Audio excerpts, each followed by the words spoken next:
que é a transição planetária, sem que ninguém soubesse o que ocorria, começou a emagrecer, a definhar, como se fosse sugada as suas energias por uma força estranha e maléfica, sempre cruel. As dores morais foram-me superiores às frágeis resistências, e não suportando as angústias contínuas em razão do imenso amor dedicado à minha menina, faleci vitimada por um ataque cardíaco. Silenciou, entristecida, olhando o espírito querido, ainda vitimado pelo seu algoz. Por favor, socorram-na, rogou o súplice, de mãos postas e quase ajoelhando-se, no que foi impedida de imediato. Um ser demoníaco tomou-a e desgraçara, desde aqueles longos e espertos dias de aberrações. Não há dúvidas que a jovem dançarina traía terrível amante de outra existência e se lhe vinculara psiquicamente enquanto no corpo físico, enciumado da conduta que se permitia, passando a explorá-la nos conúbios sexuais de ocasião e de perversão, usurpando-lhe as energias emocionais e, não poucas vezes, tomando-a em surtos obsessivos terríveis. Examinando o psiquismo do perseguidor, podemos perceber-lhe os clichês mentais das mais chocantes aberrações. A revolta pela morte que a dominara durante o tsunami, assim ameaçando-lhe a exploração de energias. Tão profundo eram os vínculos entre um e outro, perispírito a perispírito, que ele se lhe emanava qual um molusco à concha que conduz, perversamente ameaçando-a. Isso é uma situação que é descrita aqui muito assim impactante, né? Porque existem, né, ligações entre espíritos que se tornam tão íntimas, tão fortes, e essas relações são calcadas em situações que levaram a desequilíbrio de um e outro, gerando um sistema, né, de imantação perversa em que sempre um quer destruir o outro, que realmente só muito amor, muita compreensão para desfazer esses laços e permitir que os dois comecem, de fato, a serem atendidos e vão, ao longo do tempo, se melhorando, se reequilibrando para retomar a sua jornada evolutiva.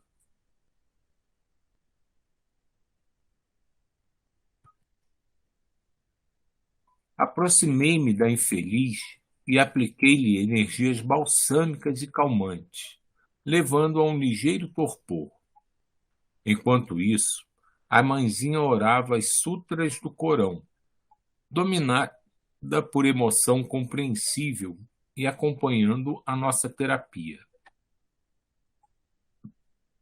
Quando conseguimos que o espírito adormecesse, demos início ao seu deslindamento das vísceras orgânicas, o que conseguimos com o auxílio e a bondade de Abdul, que veio em nosso socorro.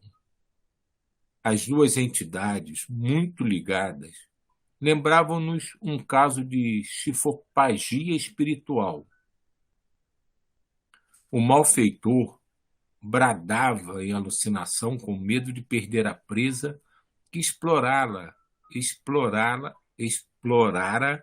por alguns anos, enquanto Abdul falou-lhe com ternura e energia sobre o crime que perpetrava, informando-lhe que a exploração infeliz chegara ao fim naquela oportunidade, quando a morte os separaria e ele teria que enfrentar as consequências nefastas da sua crueldade.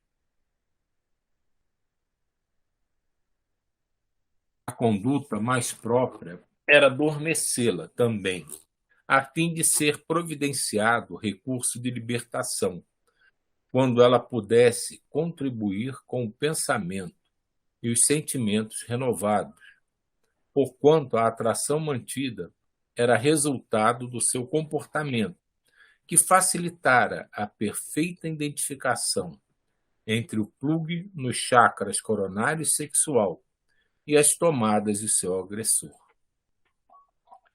As leis divinas jamais recorrem aos recursos de cobrança comuns às criaturas humanas que se comprazem em fazer justiça mediante as concepções infelizes a que se atem. Ninguém pode permitir-se o luxo desditoso de recuperar débitos morais e espirituais, colocando-se em posição de vítima que nunca existe, porquanto, se tal houvesse, deparar-nos-íamos com lamentáveis falhas nos códigos de justiça divina.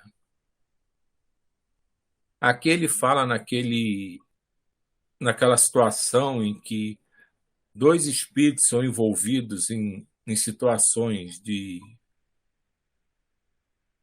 perseguição ou que alguma coisa em determinada vida é feita que prejudica um deles e eles entram num sistema, num círculo vicioso que ficam alternando, né, os papéis de algoz e de vítima. E isso pode se estender por até milhares de anos.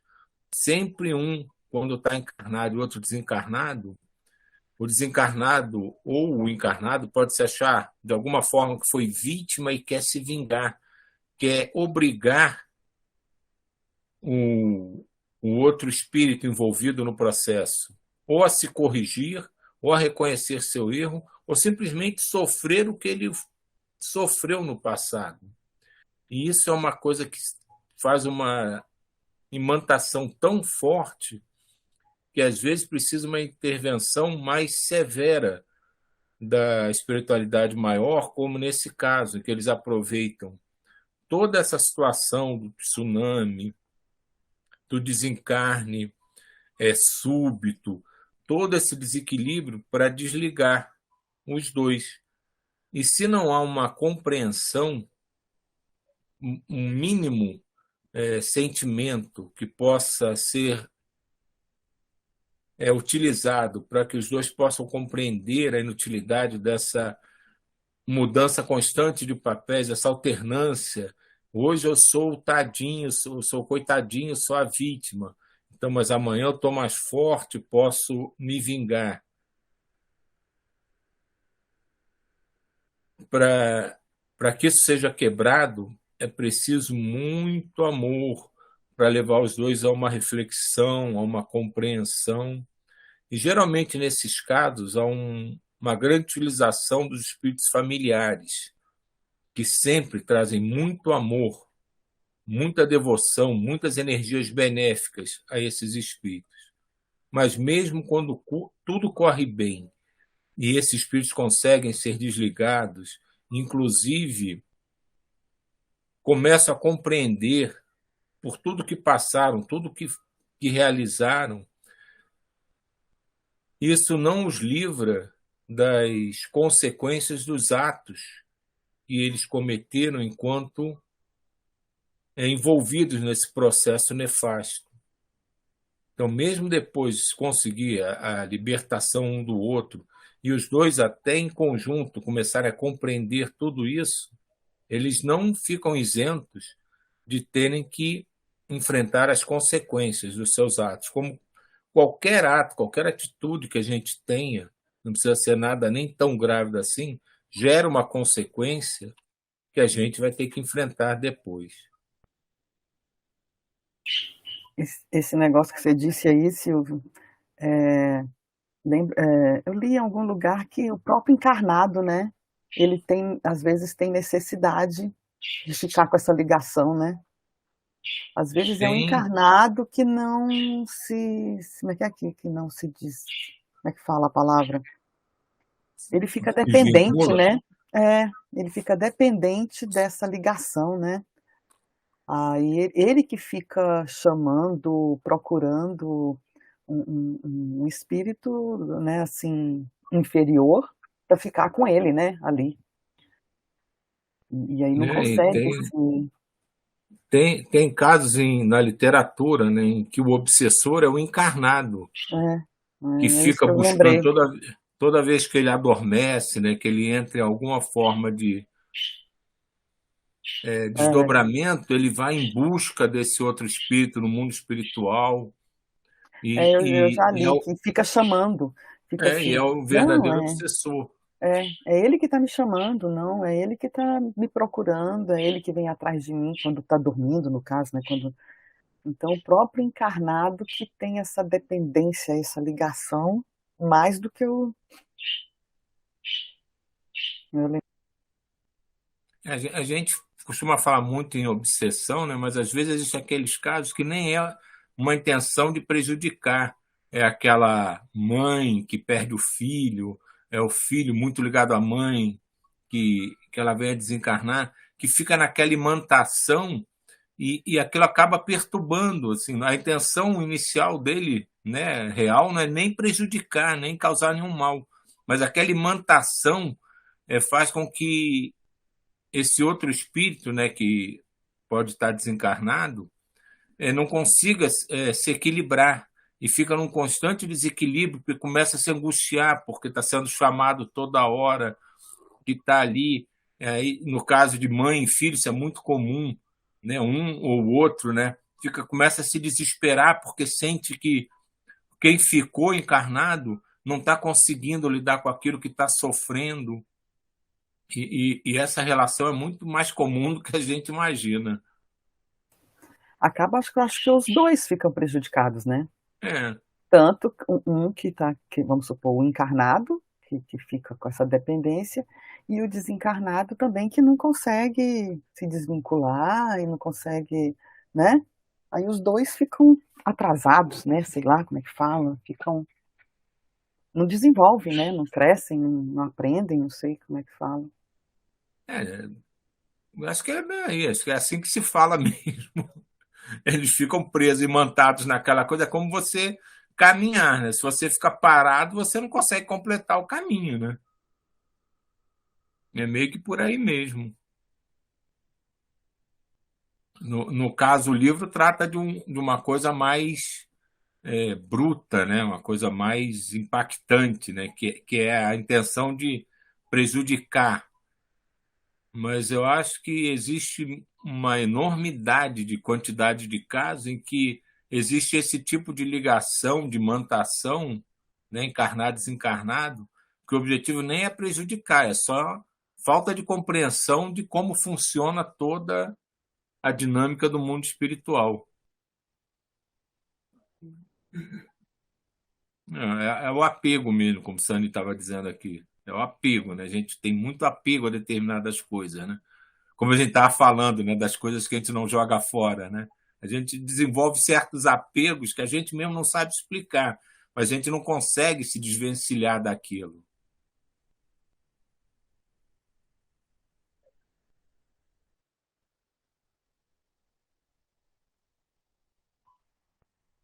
Então, as divinas leis jamais recorrem aos recursos de cobranças comuns às criaturas humanas que se comprazem em fazer justiça mediante as concepções infelizes a que se atem. Ninguém pode permitir-se o luxo desditoso de recuperar débitos morais e espirituais, colocando-se em posição de vítima que nunca existe, porquanto, se tal houvesse, deparar-nos-íamos com lamentáveis falhas dos códigos de justiça divina. Mecanismos próprios de reparação fazem parte das legislações superiores da vida, que jamais falham. Nada obstante, o orgulho e a intemperança daqueles que se consideram prejudicados logo tomam posições de justiceiros, encarceram-se nas redes fortes dos crimes desconhecidos pela sociedade, porém jamais ignorados pela realidade que sempre terão que enfrentar.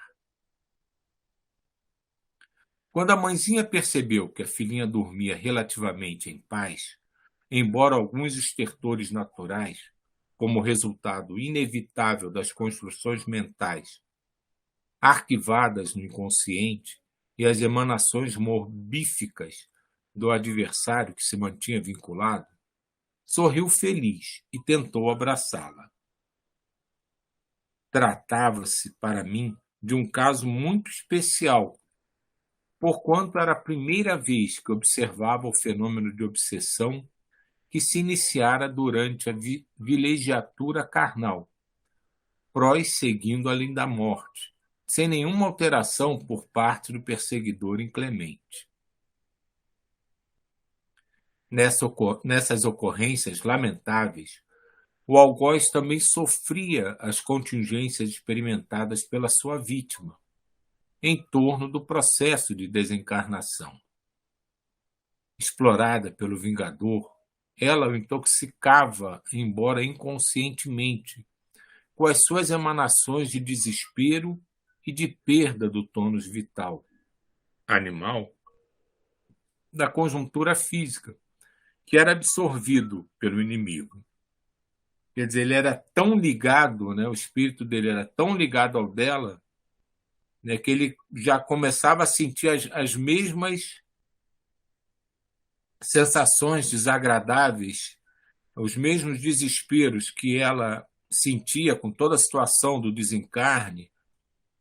Ele já começava a absorver também e sentir as mesmas coisas, de tão intimamente ligado que ele estava com esse espírito.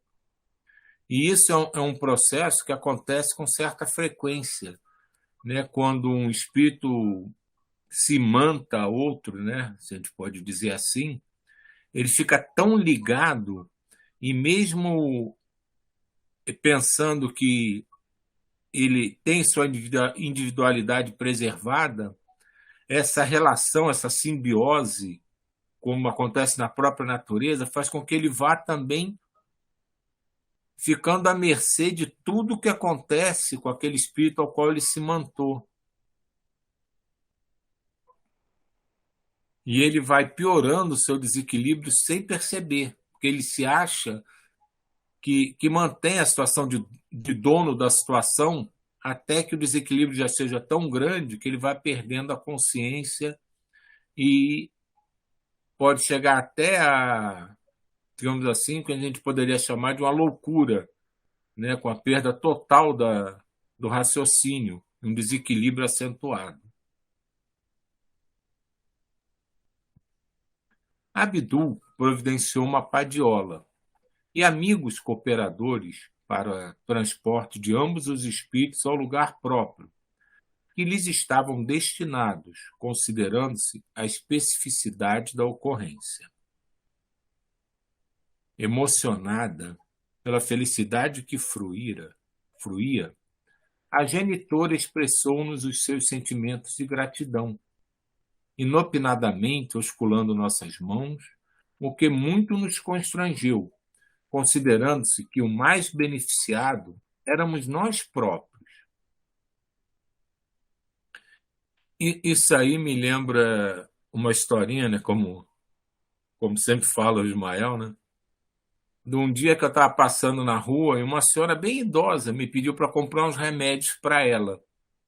Era assim uma lista, né, remédios simples, né? Eu entrei na farmácia, comprei esses remédios e quando entreguei para ela, ela começou a me agradecer tanto, que comecei a ficar com vergonha. Ver que coisa mais boba, né? Vergonha de ter feito uma coisa boa, né? Mas ela me agradecia tanto, que a minha vontade era sair correndo dali para que ela não ficasse me agradecendo, né?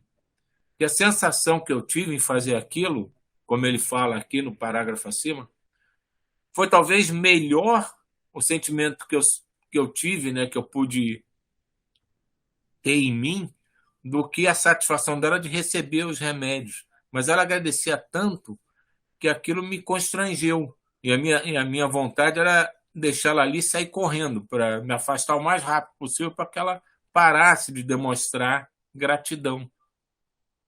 É como se fosse E uma isso vergonha de fazer uma coisa boa, né? é, e isso é engraçado, né? Porque É a gente tem estranho. vergonha de fazer o que é certo. Mas é porque não é muito natural, né? Não tá fazendo toda hora, todo mundo não tá fazendo essas coisas toda hora. Aí você se acha assim, nossa, eu sou diferente, eu faço as coisas diferentes. É por isso que a gente fica com vergonha. É porque a gente passa a se sentir o esquisito, né? No meio da população. E as pessoas passam por você e veem aquela cena, te olham de uma forma esquisita. Não E isso eu deveria, né? acho que, no meu caso, é até uma falha, né? Que a gente pode estender para todo mundo que sente isso, né? Como que a gente pode se sentir mal, né, digamos assim, por ter feito a coisa que era certa? Qual a influência que a gente permite que essa humanidade toda que nos rodeia, que ainda está alguns passos mais lentos do que em termos de compreensão, que a gente já está percebendo, pode interferir para que a gente tenha vergonha de mostrar o que é certo.